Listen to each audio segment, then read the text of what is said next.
Boston's a safe city to live in or not?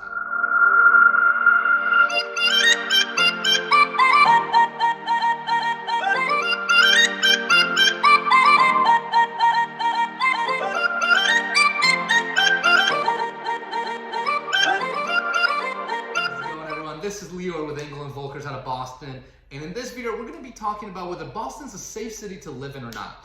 Now, before we get into that video, as always, two quick things for you.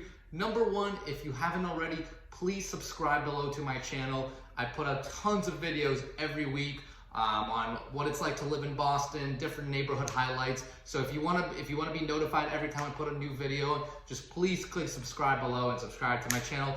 Number two, if you're thinking about buying, selling, investing, or leasing real estate, please give us a call, text, or email, whatever you prefer. Taylor and I, we work 24/7 for our clients. So even if you're just thinking about it, hit us up below, text, email, call, whatever, and we'll talk. So now getting into the video. So one of the biggest questions that a lot of people, Google or are not sure about, and even ask me sometimes is, hey, is Boston a safe city to live in? And that's kind of a complicated question, right? Because determining safety, there's always a ton of different metrics that go into it, from schools to crime to everything in between, right? Now, traditionally, if you're around the Boston area and you say you're visiting the area and you're going to like heavy tourist destinations, right? Like you're going to like the Back Bay, you're going to Copley Square, you're going to the North End, right? I mean, most tourist heavy destinations, they're pretty safe during the day, right? I mean, there's just so many people on the streets during the day. You're probably gonna be all right as long as you don't go looking for trouble. Obviously, once you get later into the evening, Boston's a major city, right? Like any other major city, whether it's New York, LA, Miami, you just want to be vigilant, right? I mean, obviously don't go into like sketchy little pockets, anything like that. But for the most part, tourist-heavy destinations are pretty safe in Boston. Now, let's talk about truly the top 5 safest areas in Boston.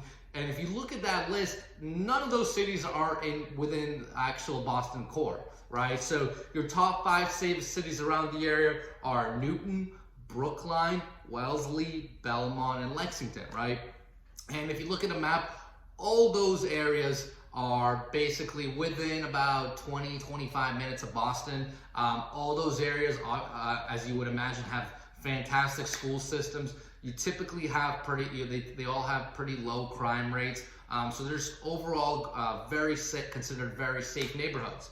But just because Boston itself isn't on that list doesn't mean Boston's a dangerous place to live, right? If you look at some of the core neighborhoods in downtown, like the Back Bay, the North End, the South End, obviously it's a city, so like we talked about before, there's gonna be a little bit more crime, right? Every time you have a lot of people living together in a small space, things are bound to happen. But those areas are generally considered pretty good unless you're like going and looking for trouble, right?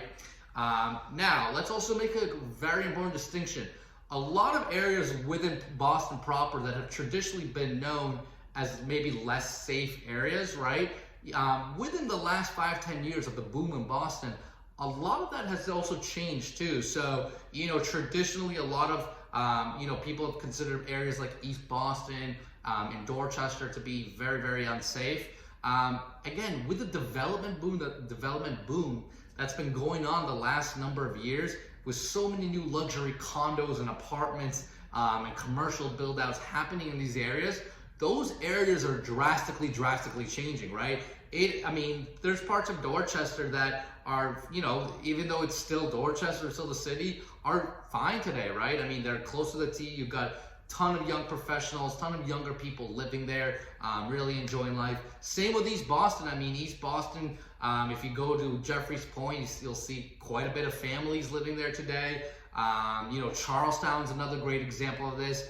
Back in the day, it's where a lot of the Boston gangs lived. You had a lot of Irish gangs and all that. Same with South Boston.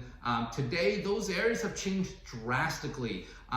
So it's that the city's really been evolving over the last 5-10 years. So it's really important not to be stuck to older generalizations because you'll miss out on some really amazing and great neighborhoods. Now, obviously, those pockets don't all have the school systems of those like those other cities we talked about, like the Newton, like the Brookline. You know, that's definitely still not there. But just from an overall lifestyle perspective, I mean, you see tons and tons of families moving or staying in Boston proper because they don't want to move into the burbs, right? It's you know, some people just want to stay in the city for the energy, for all the things to do. So the point being here is, don't be stuck to older visions of different parts of Boston. The city's been changing very, very drastically. So there are plenty of good neighborhoods to live in within Boston if you don't want to move into the suburbs. So hopefully that answers your questions. Let me know if you have any questions or comments below.